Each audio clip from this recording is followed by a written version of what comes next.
प्रणाम, ओम नमः शिवाय। कैसे आप? पराशरी ज्योतिष में नक्षत्रों को दुर्लक्षित करने के कारण प्रिडिक्शन में कमियां आ ही जाती है।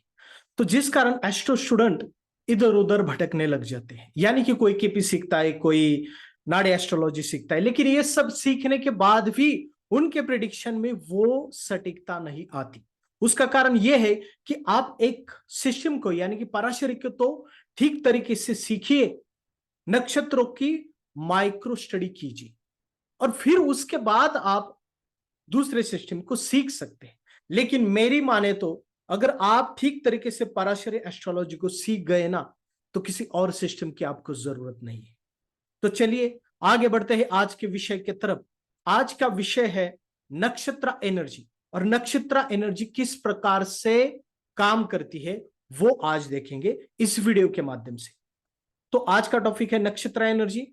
हम इसे तीन स्तर पर जानेंगे, नक्षत्र एनर्जी ट्रांसफर और नक्षत्र लॉर्ड। ये सब किस प्रकार से एक दूसरे के लिए काम करते हैं ये देखेंगे। नक्षत्र, तो देखिए नक्षत्र एनर्जी को देखने के लिए पॉजिटिव एनर्जी होती है और नेगेटिव एनर्जी होती है।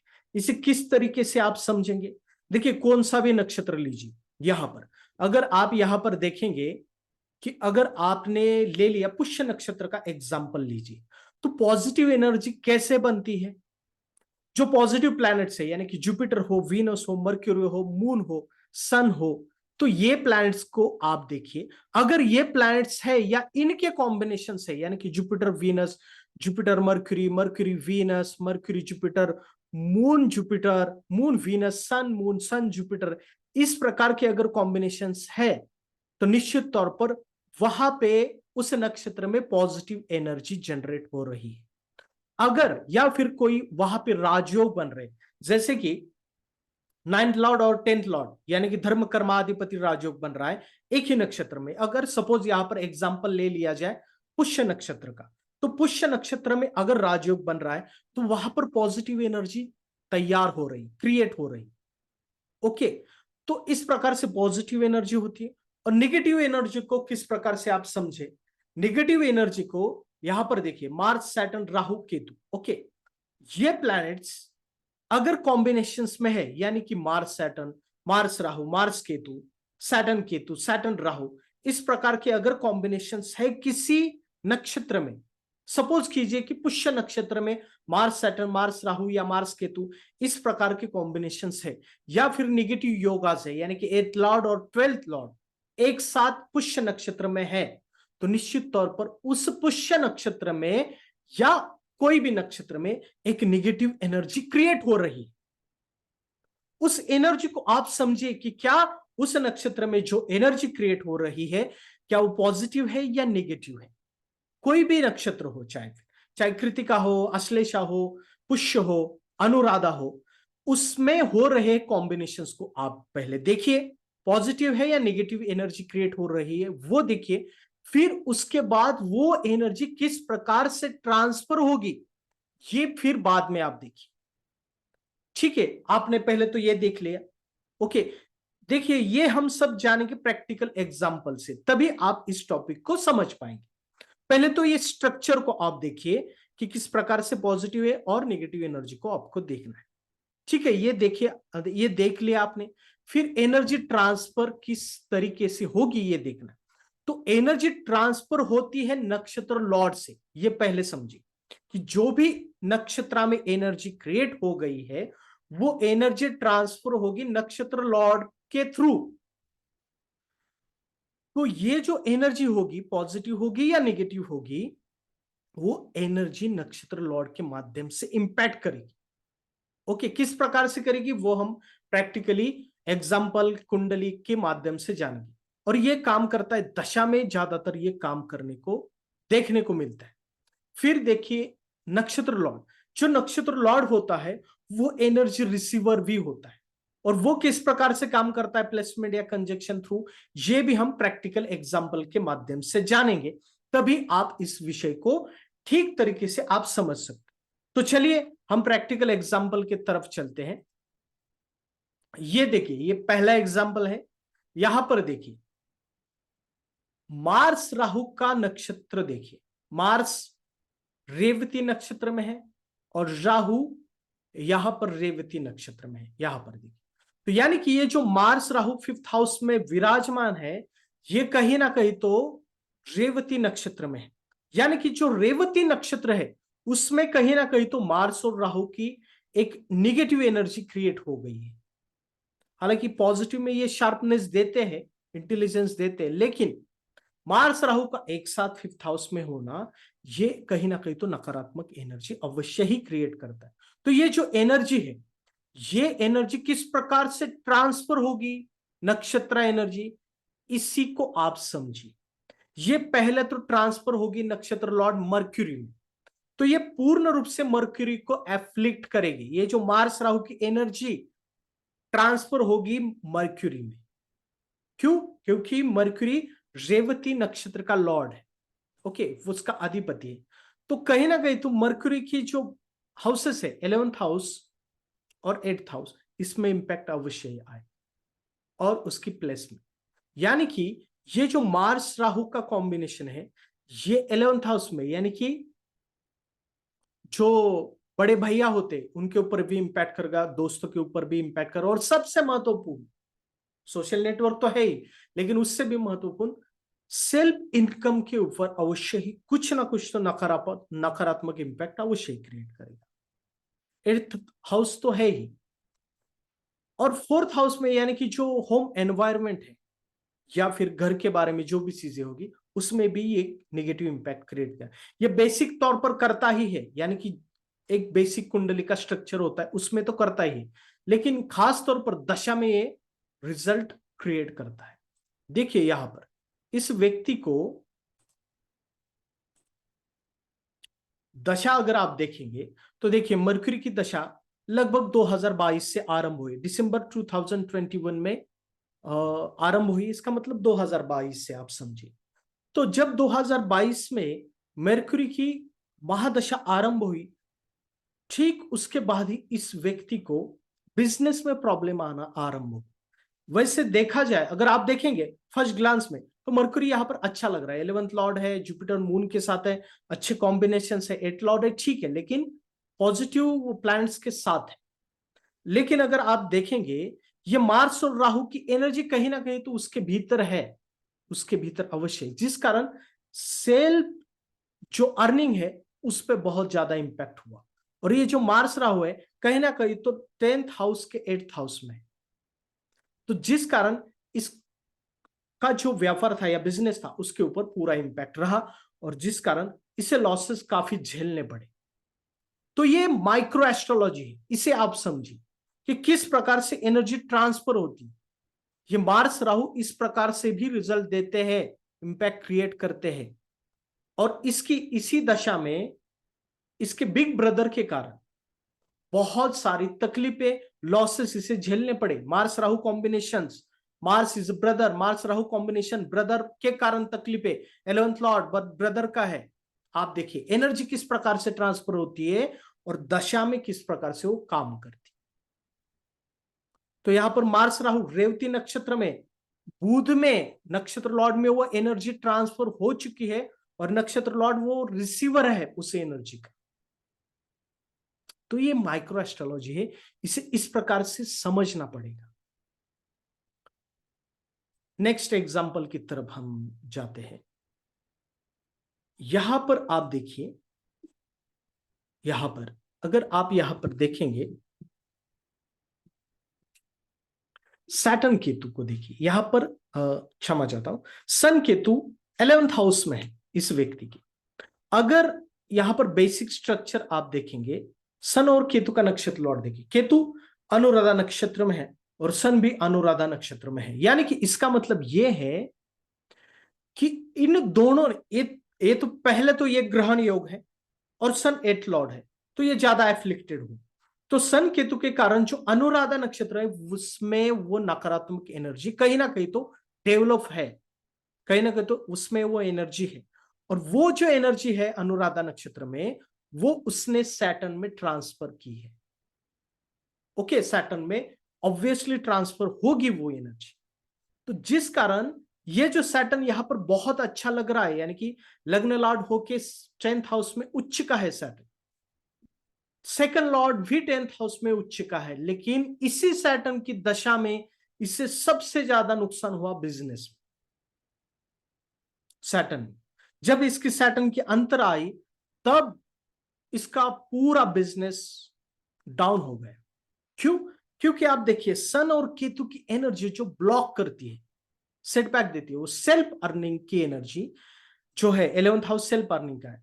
तो कहीं ना कहीं तो ये पूरे और 10, ये जो सन केतु की एनर्जी है वो सैटर्न में ट्रांसफर हो चुकी है। और सैटर्न कौन है? 10th हाउस में है ही, लेकिन वो लग्न लॉर्ड और सेकंड लॉर्ड है।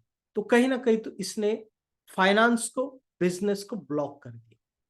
इस प्रकार से एनर्जी ट्रांसफर होती है। इस माइक्रो एस्ट्रोलॉजी को आप समझिए, नक्षत्र के जो एनर्जी ट्रांसफर है इसे समझिए।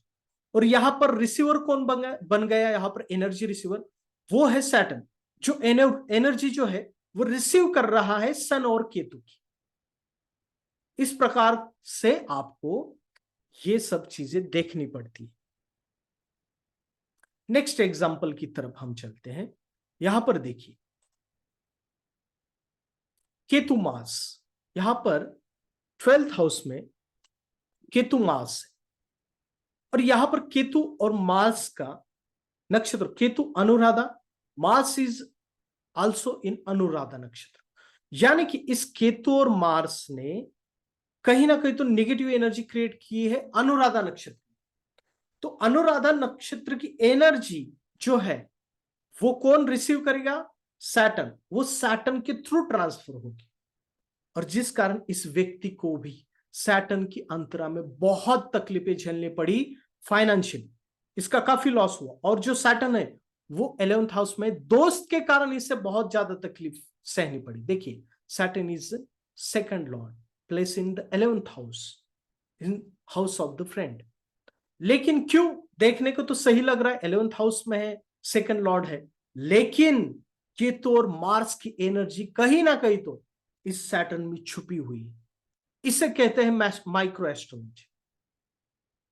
इसे आप समझिए कि किस प्रकार से एनर्जी काम करती, तब आप सही प्रिडिक्शन तक जा सकते हैं। ये हो गए। नेक्स्ट एग्जाम्पल की तरफ चलते हैं। देखिए ये एग्जाम्पल लीजिए, यहां पर सैटर्न और जुपिटर, सैटर्न का नक्षत्र देखिए हस्त नक्षत्र, जुपिटर यहां पर हस्त नक्षत्र, यानी कि जो जो मून है, सैटर्न और जुपिटर अद्भुत combination, best combination, 9th Lord और 10th लॉर्ड का कॉम्बिनेशन है। तो ये एक राजयोग है। तो इस राजयोग की एनर्जी कहीं ना कहीं तो हस्त नक्षत्र में छुपी हुई है। वो एनर्जी ट्रांसफर होगी मून के थ्रू, और मून के थ्रू रिजल्ट देगी, क्योंकि मून उसका रिसीवर है। तो जिस कारण इस व्यक्ति को जब मून की दशा आई, यहां पर देखिए सैटर्न में मून की, सैटर्न की दशा तो इसको अच्छी, मून की दशा जब 1920 में जब इसको थी, तब एक इलेक्शन में इसका बहुत ही अच्छा मतलब ये एक राजनेता है, और राजनीति में इनको जो पद चाहिए था मून के अंतरा में मिला। तो ये देखिए किस प्रकार से, तो इस प्रकार से काम करती है एनर्जी। नेक्स्ट हम देखते हैं। तो देखिए एग्जाम्पल दिखाने के पीछे का कारण यह है कि आप किसी विषय को अच्छी तरीके से समझिए, क्योंकि जब तक आप किसी विषय को प्रैक्टिकल तौर पे नहीं समझे तब तक आपकी इस विषय के बारे में समझ कम ही रहेगी। देखिए ये यहां पर देखिए जुपिटर जो है, जुपिटर के नक्षत्र में, यहां पर जुपिटर के नक्षत्र में मार्स और मरकरी कॉम्बिनेशन है। तो जब जुपिटर के अंतरा इस व्यक्ति को आई, अंतर दशा आई, तब इसकी बहुत ज्यादा प्रोग्रेस हुई 12th हाउस में होके भी। क्यों? क्योंकि जुपिटर और मरकरी के नक्षत्र में होने के कारण फिर से ये कहीं ना कहीं तो मार्स और मरकरी की एनर्जी जुपिटर में ऑलरेडी ट्रांसफर हो गई। तब क्योंकि थर्ड हाउस इज क्या? कद ऊंचा होना, यानी कि कहीं ना कहीं तो उस व्यक्ति का कद ऊंचा होता है, प्रोग्रेस होती है, डेवलपमेंट अवश्य ही होती है, थर्ड हाउस के कॉम्बिनेशन होते हैं। तो इस प्रकार की जुपिटर की अंतरा में इस व्यक्ति की बहुत अच्छी प्रोग्रेस हुई। नेक्स्ट यहां पर देखिए सन और राहु, सन और राहु की यहां पर सन और राहु का कॉम्बिनेशन, राहु भरणी नक्षत्र, सन भरणी नक्षत्र, यानी कि ये जो सन और राहु की एनर्जी है वो कहीं ना कहीं तो भरणी नक्षत्र में क्रिएट हो रही। तो सन और Rahu it's a malefic combination है। क्यों? क्योंकि ये ग्रहण योग्यता है ही, लेकिन उसके बाद उससे पहले ये एक पितृदोष भी है और ये कहीं ना कहीं तो एप्लिकेशन क्रिएट करता है। तो ये जो सन राहु किस बारे में अच्छे होते हैं वो अलग विषय, पावर वो देते हैं लेकिन वो अलग विषय। सन राहु का जो भरनी में एफ्लिक्शन हो रहा है, ये एनर्जी कहीं ना कहीं तो वीनस में ट्रांसफर हो रही है, और वीनस कौन है? 11th लॉर्ड और 4th हाउस में है। तो जब इस व्यक्ति को सन की अंतरा आई, तब तब इस व्यक्ति को प्रॉपर्टी की प्रॉब्लम शुरू हुई। क्यों? क्योंकि सन के अंतरा, सन और राहु का कॉम्बिनेशन वीनस को एफ्लिक्ट कर रहा है कहीं ना कहीं। तो सन भी देखिए वीनस के नक्षत्र में है, तो सन और राहु का ये जो एफ्लिक्शन है उसकी एनर्जी जो है वो वीनस में कहीं ना कहीं तो ट्रांसफर हो गई, और जिस कारण इस व्यक्ति को प्रॉपर्टी के इश्यूज स्ट्राइक हुई। फिर वो बाद में सॉल्व हुए, क्यों? क्योंकि 11th लॉर्ड भी है, और इस व्यक्ति के दोस्तों के कारण या दोस्तों से किस न किस तो कारणवश संबंध खराब होते हैं, चाहे इसकी गलती ना हो फिर भी। 11th हाउस, वीनस की एनर्जी। आप यहां पर एनर्जी का कनेक्शन देखिए, सन और राहु का 11th हाउस से कनेक्शन, 4th हाउस से कनेक्शन, नक्षत्र एनर्जी से यहां पर होना। तो ये है माइक्रो एस्ट्रोलॉजी। इस प्रकार से आपको इन चीजों को देखना हो। नेक्स्ट देखते हैं हम, यहां पर देखिए मून और मरक्यूरी का कॉम्बिनेशन है सैटर्न के नक्षत्र। तो जब सैटर्न के अंतरा इस व्यक्ति को आई, मून और मरक्यूरी क्या है? मून और मरक्यूरी फ्लक्चुएट माइंड है, यानी कि जो अस्थिर माइंड कहा जाता। तो इस स्त्री ने सैटर्न के अंतरा में ऐसा कदम उठाया जो कोई सोच भी नहीं सकता कि इतना कैसे ये कोई व्यक्ति अविचारी हो सकता है। तो अविचारी जो कदम है उसने उठाया सैटर्न के अंतरा में। क्यों? क्योंकि सैटर्न के नक्षत्र में मून और मरक्यूरी का कॉम्बिनेशन है, तो जिस कारण सैटर्न में वो फ्लक्चुएट माइंड की जो एनर्जी है वो सैटर्न में आ जाती है। सैटर्न और मार्स का यहाँ पर जो है वो योग तो बन रहा है, क्योंकि सैटर्न के ठीक सामने समसप्तक योग बन रहा है, लेकिन इस सैटर्न में वो एनर्जी है मून और मरक्यूरी की। तो जिस कारण इस व्यक्ति ने वो कदम उठाया, जिस कारण इस व्यक्ति को उस निर्णय के कारण इसके जीवन पर बहुत ज्यादा इंपैक्ट हुआ। नेक्स्ट यहां पर देखिए इस व्यक्ति मून केतु के नक्षत्र में है, ये थोड़ा सा अलग एनर्जी ट्रांसफर है, और केतु और सैटर्न की यहां पर कंजंक्शन, केतु और सैटर्न का कंजंक्शन, यानी कि मून का जो नक्षत्र स्वामी है केतु, केतु और सैटर्न की जो एनर्जी है वो निगेटिव एनर्जी कहीं ना कहीं तो मून में ट्रांसफर हो रही है, मून में वो ट्रांसफर हो रही है, क्योंकि मून उस एनर्जी का रिसीवर है। तो जैसे इसे मून की महादशा आरंभ हुई, इस व्यक्ति को फाइनेंशियल प्रॉब्लम्स बहुत आना शुरू हुआ, लॉसेस हुए, फाइनेंशियली ब्लॉक हुआ। ब्लॉकेज क्यों? क्यों? क्योंकि और केतु और सैटर्न सेकंड हाउस में, ब्लॉकेज, सेटबैक, बहुत डीप में भी आप जा सकते, लेकिन मैं प्राइमा फेसी आपको बता रहा हूं। तो इस मून में किस प्रकार से उस सेकंड हाउस की एनर्जी ट्रांसफर हो रही है केतु सैटर्न की, वो देखिए, वो देखिए। तो इस प्रकार से आपको देखना पड़ता है। नेक्स्ट यहां पर अगर आप देखेंगे, देखिए मून और वीनस सैटर्न के नक्षत्र में, यहां पर मून और वीनस सेकंड हाउस में। ओके, तो इस ये जो मून और वीनस की पॉजिटिव एनर्जी है वो कहीं ना कहीं तो सैटर्न में ट्रांसफर हो रही है, जिस कारण जब सैटर्न के अंतरा इस व्यक्ति को आई, तब इससे सबसे ज्यादा फाइनेंशियल राइज मिला, सबसे ज्यादा इसका फाइनेंशियली अच्छा समय उस वक्त था। क्यों? क्योंकि सैटर्न जो है वो वीनस के नक्षत्र में है ही, लेकिन सैटर्न का जो नक्षत्र है उसमें मर्क्यूरी और वीनस की एनर्जी है, और वो एनर्जी सैटर्न में ट्रांसफर हो रही है, और सैटर्न 11th हाउस में है। अब ये स्ट्रक्चर को देखिए, इस माइक्रो एस्ट्रोलॉजी को समझिए। मून और वीनस सेकंड हाउस में, अनुराधा सैटर्न के नक्षत्र में उत्तरा, और उसकी एनर्जी सैटर्न में ट्रांसफर हो रही है, जिस कारण उस सैटर्न को भी वो एनर्जी से गेन मिलता है। सैटर्न तो है ही वीनस के नक्षत्र में, तो इस प्रकार से आप इसे देखना चाहिए।